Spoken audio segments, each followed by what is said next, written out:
Okay. Did you hear her? This meeting is being recorded. Yeah, I hear it. Oh my God, that's horrible. Got Carley Rabbit, how are you? it. Good. How are you? Doing well. It's been a long time, like a week since we saw each other. Yeah, it's been forever. Yeah, and it was in an airport lounge the last time, and I think 10 in the morning or 11 in the morning. It's a Yep, good way to start the day, right? Or finish up a trip anyway. definitely. So I think we'll talk about several things tonight. For sure, I want to have you talk about, I want to ask some questions about falconry, primitive skills. For sure, this most recent event that just happened, it's still amazing. Feels like it was hours ago, not like a week ago. But by the way, at any time, if you need to take a break, just tell me. I can pause it. I'll edit, things out if anything goes haywire or it gets glitchy or whatever. So if you need to take a bathroom break or whatever, we can do that, of course. So, Okay. yep. I may need to refill my 7.7 too. I had a rough day at work today, but I won't go into that. But anyway, it's much better now. My wife was like, you're gonna have so much fun. Just you had a bad day, but you're gonna have fun on the podcast. I was like, yeah, I will actually. Let's get this going. So anyway, Good. so you want to just tell people like roughly where you're from, kind of your not your address, but they couldn't find it anyway. But like your skill set and your background, like in the outdoors. Yeah, my name is Carley Rabbit, and I'm a wilderness skills instructor, bushcrafter. Some of my favorite subjects are flint knapping, falconry, foraging, and I went to Alderleaf Wilderness College back in 2015, and that really sparked a lot of my interest in the wilderness skills realm. And it was a year-long wilderness skills program, and they cover all kinds of subjects that pertain to do with wilderness survival and bushcraft and permaculture. So long-term sustainability as well. And you live off grid, or is it completely off grid, nearly off grid? Yeah, we live completely off grid. So right now I'm lighting this cabin with some tea lights and a battery powered lantern, and we're actually running our internet right now on the generator because we've been getting so little solar in the wintertime that our solar batteries are just totally empty by this time typically. Oh wow, that's so cool. I love it. I'm envious. We live in an apartment in Raleigh. It's about as romantic as it gets. But Awesome. I don't know if I mentioned we actually found a house, so we should close on it by the end of the month. And Mary Lucy and I went today to do meet with the inspector of the home. So it's got like 40 or 50 acres behind it. There's a guy that has chickens to the left side of us, like our neighbor, and to the right side there's a bow hunter because I saw his targets in the yard, and he's got a deer feeder in his backyard. So awesome. Sounds like you guys fit right in. Yeah, exactly. We're super excited. So hopefully by the end of the month we'll be in there. But yeah, it's not off grid, but it's pretty cool. And then Nice. Tell me again the name of that school in 2015. What was the name of it? It's called Alderleaf Wilderness College. Okay, cool. It's in awesome. Monroe, Washington, but they travel all around the country doing field trips and stuff. And then have you always been interested in bushcraft and primitive skills, or is it something fairly recent? Yeah, so when I was growing up, I was born on a really small farm in rural Wisconsin, and so a lot of my family growing up were into fishing and hunting, and that's kind of where I started learning my love for the outdoors and sharing that with my family. But then over the years I've kind of moved back and forth between urban and rural areas, and I just always kind of gravitated more towards living in the woods and the peace and quiet that comes from that. And yeah, I've really just enjoyed that lifestyle a lot more than the urban life. Yeah, I hear you, and I'm sure a lot of listeners can identify with that, even if they're not living that lifestyle just yet. I think most of us want to be there at some point. I know I do, but baby steps for us right now. But that's super cool. And then this we had a big project with just very recently with HuntPrimitive, Ryan Gill and the tribe. How did that happen? Like, how did you meet Ryan? Did he reach out to you? I mean, how did that all come about? Yeah, so I'd known about Ryan's videos for quite some time. Some of his videos were some of the first napping videos that I had seen when I first started learning, and Same here. he ended up reaching out to me through Instagram, and Joe apparently suggested for him to check out my page, and that's how we got connected, was through Joe, because Joe and I have been following each other for quite some time. Joe McConnell, and his is Yeah. First Skills, and then your Instagram is Carley. It's Carley Rabbit. Is like an underscore. How does it look? Yep, there's an underscore for my Instagram, and TikTok and Twitter is just Carley Rabbit. Okay, cool. That's awesome.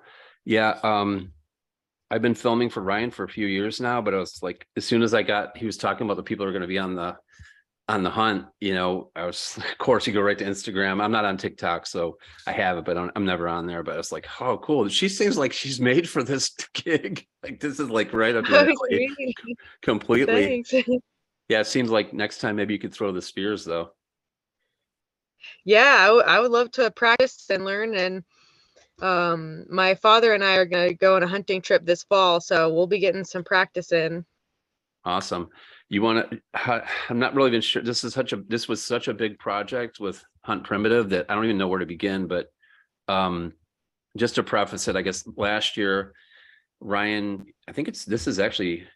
last year I filmed a hunt on the same ranch for a bison, and he got one with bow and arrow.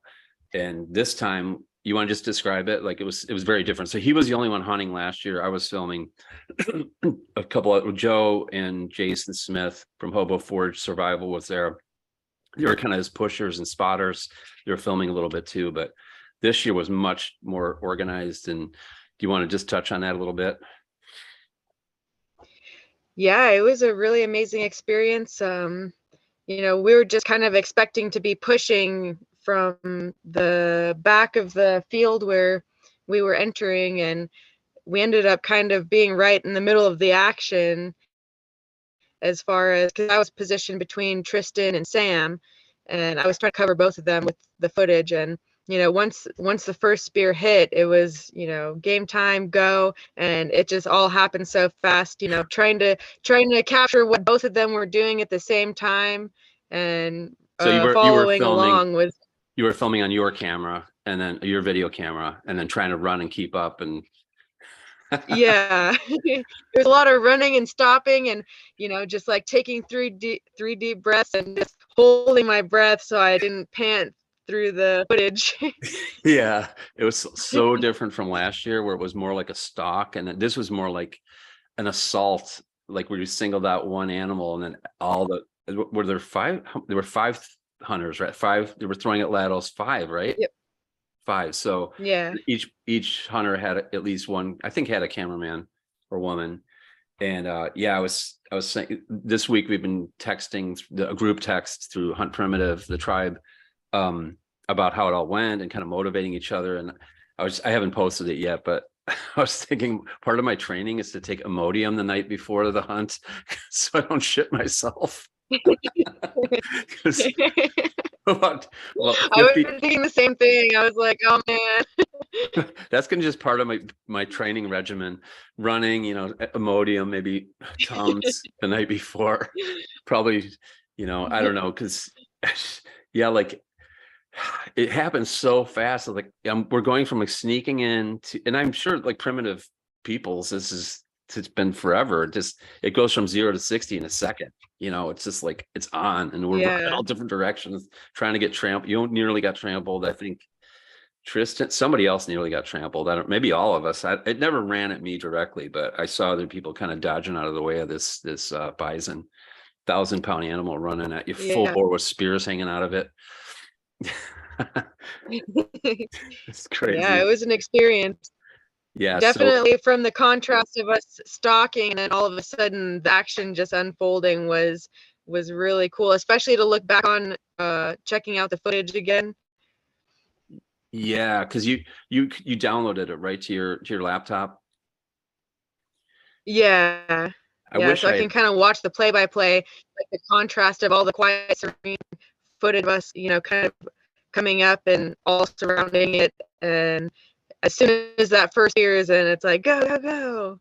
yeah, it was on crazy, crazy. And then I don't know how much detail he wants us to go into because the footage hasn't been released yet, but it it went fast, but um it was the kill was so much faster this year than last year through no fault of Ryan's or anybody else's. I think it was just running the thing. It's more It can't, people. it's more people throwing spears. Last year was just one bow hunter. And so just kind of worked on much quicker. So it was very efficient. And we're hoping the next one will even be a shorter harvest time, if you want to call it that. But yeah, that's Yeah. what I thought. And then after the hunt, once the animal's down, we're taking pictures and all that. And then they're measuring for penetration of the darts, the spears. And then during the butchering process, you want to just tell people what your role was? I mean, you did a lot of everything really, but filming, and you can just go into that a little bit if you wouldn't mind. Yes. So I was doing something and I was invited to help process the bison, and so we tried different types of blades, and we got to test each one and see how efficient it is, and the actual practicality of each style of blade, because in theory they're all great, but in reality, to actually have the hands-on testing of such a large mammal, it's a lot more helpful than just talking about it in theory and looking at the blades and just thinking about it. Mm-hmm. Um, I thought it was so cool that. that was a really Go oh ahead. sorry Go that ahead. was Go a ahead. really awesome experience. Yeah, I mean, I thought it was cool. Like you were at one point, you were set up to the side of the butchering process, and you were like renapping the edges, right? Like sharpening the edges, basically, of some of the tools. Yeah. That's so Yeah, I got to cool. help sharpen the edges, and those some of those tools, they dull really quickly. They're super sharp, but especially going around the thick hide and bone and all of that, like they'll dull really quickly. So yeah, it was really fun to work with all the different materials that were available. Hmm. There were some really great pictures that came out today. I'm not sure if you released some. It was the one I actually took it. It was the one of you pulling the hide up. You're Oh standing. yeah, Everybody else is okay. I kind of think cutting. Ryan shared that. Yeah, yeah, that's one that I sent to him. I'm pretty sure. But and then there's another one, an awesome one. I may have sent it to you where you're just covered from like the knees down in blood. Yeah, So yeah. badass. That might be my favorite picture of the whole thing. So this, I'm excited to see, so much of the art of filmmaking is in the editing, right? So I was like, oh my God, there's so much footage from four or five different cameras, at least four, right? I think four cameras. And then Mike was shooting video on his phone, the guide. So Yeah. to have to look, I mean, I would love to look through all of it, but then to tell the story from all those different viewpoints is going to be, I'm so excited to see it. It's going to be awesome, I think. Me too. Yeah, I can't wait to see everybody else's footage. And all I can see is, from my perspective, which obviously I've already experienced, but I want to see all of everybody's positions and see exactly what was going on at the same time. Yeah, the way he's Because a going to lot put of it mine's together. running. Yeah, bouncing like camera bounce. I like his idea for next hunt to have like a chest camera, like a harness, so that like with a GoPro on the front, Yeah. and then maybe also I'll probably have both. Maybe it wouldn't work. I thought about the head mount even before we started, but that thing would have gone flying off because we were running full bore across a field. Yeah. Yeah, Definitely. dodging buffalo patties and running through brush lines, and yeah, that would not have stayed in my head. But I think the chest harness with the GoPro in front would have been cool. I think it would get some good footage. Not as bouncy, probably too, but We'll see. It's going to be Yeah. fun to try. No doubt. Yeah, definitely. Um, This is being recorded. Terrible. Okay, we're going to switch gears a little bit. I didn't know that you were into falconry because I've been so like, we met through Instagram and I didn't know that you were so into that. Because everything was focused on the HuntPrimitive, the bison hunts. But you want to talk about that, how you got into it? I know very, very little about it, but I'm intrigued by it. Yeah, so falconry is one of the most ancient hunting sports.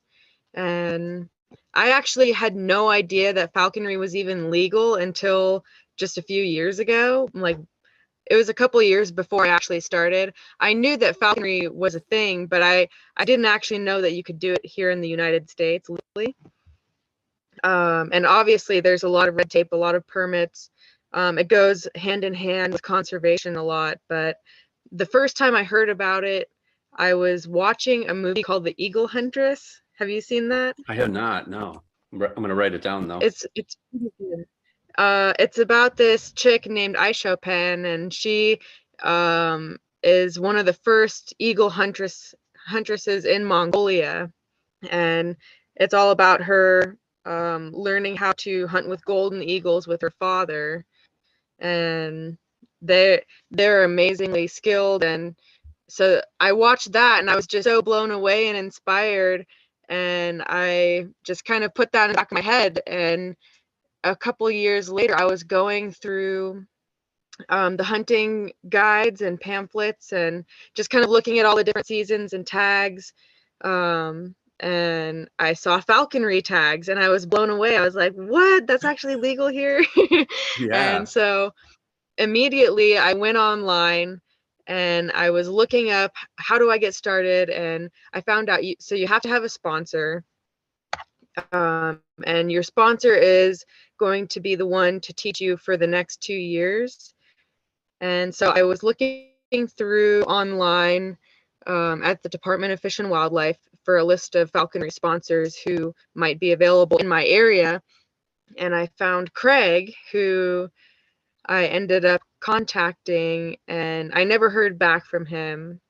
And about a year later, I finally got a message from him, and he had been in Florida the whole time. And he came back. It turns out he only lives about an hour and a half from where I live. And he runs the Kettle River Raptor Center, which is a very beautiful facility that they built to rehabilitate all kinds of raptors. And so they rescue, rehabilitate, and then release these raptors. And so for me to learn falconry, essentially, like with red-tailed hawks, for example, in the wild, their mortality rate is 75% roughly. And so by taking them and getting them through their first year, that really increases their chances of living longer lives, because the mortality rate is only 75% in that first year. And then once it's past that, then their chances of survival go up tremendously. So to get the experience with falconry and hunting with raptors, I'm also getting experience with husbandry and raptor health, and that is going to tie into the rehabilitation side of it. That's awesome. And is the bird you have now, is that a red-tailed or red-shouldered? Yeah. Red-tailed. He's a red-tail. Okay. Yeah, I told my friend the wrong thing the other day. He was asking me, "Oh my God, she's into falconry. What kind of bird does she have?" And I told him red shoulder. Oops, it's red tail. Casey had a red-shouldered hawk. Oh, maybe that's, yeah, okay. It's probably stuck in my head. Yeah. That's so cool. And then what kind of, like, what do you hunt with them? Like, what animals? Yeah, so typically red tails, they're more geared to catching ground game. So like squirrels or ground squirrels, rabbits. It also depends on the size of your bird. Like my bird is a male and he's a little bit smaller, so he might not go for rabbits. As far as like snowshoe hares, maybe he'd go for cottontails, but He's probably going to be more geared towards squirrels, I'm guessing. Mhm. But they're also opportunistic, so they might go for, quail or other animals that they typically wouldn't. But they're really opportunistic, so they have a pretty varied diet. Mhm. So it's like because I know next to nothing about it, but so does the bird decide and what it's going to catch then when you take it out into the field, or like you said, it's Well, opportunistic, or do you want it to focus on a particular like rabbit? You want rabbit stew. Like, can you go out and specifically target rabbits with it? you can, but you can train them as far as like getting them entered on a specific quarry that you want them to catch that they may have never caught before. Hmm. But since they're their own animal, essentially, they might go for something that you were not expecting them to go Hmm. for. And so you kind of have to be on your toes when you're hunting with them. And sometimes they take species that are endangered that you're not supposed to catch. And, Hmm. and so if that happens, basically they can eat up on it. They're on the spot, but you can't take the endangered species home with you. And you also have to log it and record it and report it to the Department of Fish and Wildlife. I see. Yeah, it's very strictly regulated. It's amazing. I mean, it's Yeah. good that it is, of course, but yeah, like growing up in upstate New York, it's always been in the game guide. Like, when you look, get your hunting and fishing license and you get the guide, the field guide or whatever, like to tell you what the regulations are.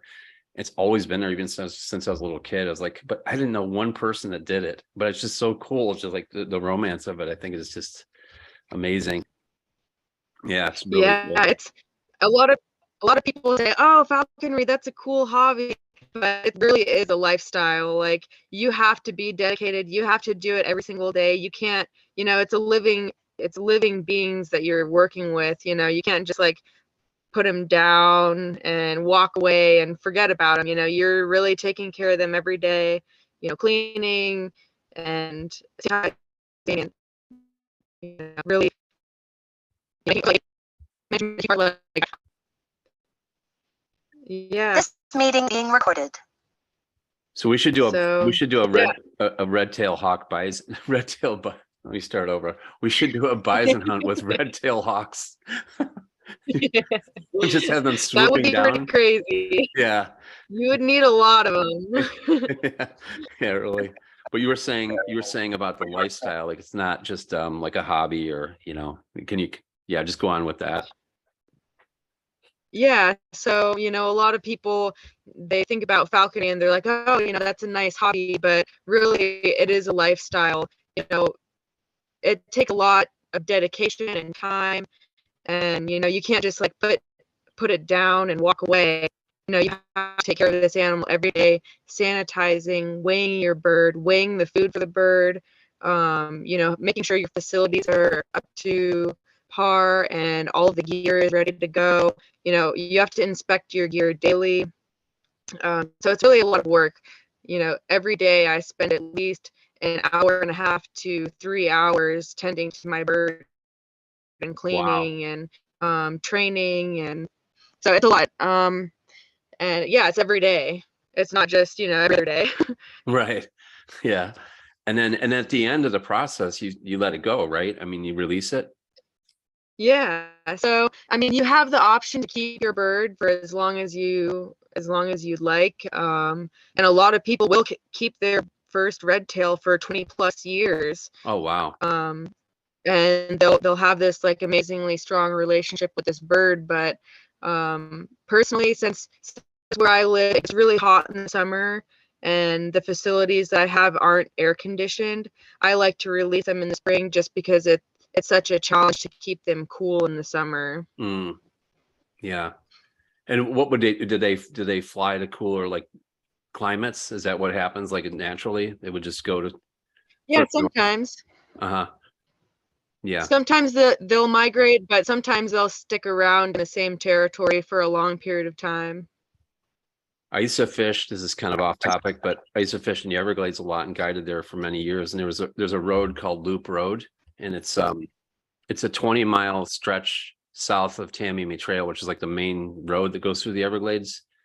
And some points it's really rough. It's like gravel, and there's little creeks that come out of the Everglades. And one of the places we'd fish, it was a red-shouldered hawk, and he'd follow us from fishing hole to fishing hole, hoping we'd give him a fish. Like, that's how smart, like, they get associated people with fishing and food, you know what I mean? It's like a park bear, you know what I mean? Oh yeah. And then it was just crazy. I was like, oh, and I filmed some of it too somewhere. I Yep. have to film somewhere.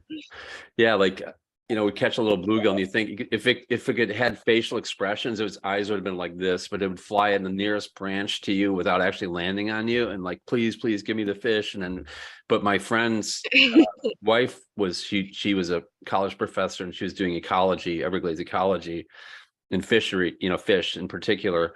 So we were trying to catch these fish so that her students could study them and put them in a bucket and identify them, measure them, all that stuff. So we're like, no, you got to catch us on a different day when we don't have like grad students here. You know what I mean? And then I'll throw you a fish or two. But it's just so cool. They're so smart. We're driving awesome. we drive to the next spot where a little creek came under the road, and sure enough, it'd show up a couple minutes later. And man, it's just so smart. Really cool. But I digress. That's awesome. Yeah, just cool. I've also heard of people doing rehabilitation and releasing birds, and I've heard of people like in the nearby areas having interactions with those birds later on. Oh wow, how cool would that as be? well. Super cool. And then you think your next bird you'll get a red tail again? I think so. Well, what are the I have options? more options now that I'm a general falconer. I would like to learn to raise a bird from a baby. So you can take an IS from the nest, which is a young baby bird. Mm-hmm. But the training process is completely different because you don't want them to imprint on you. Like, you don't want them to think that you're their parent or their mate or live in life the way they're for you. And that's what I haven't done yet.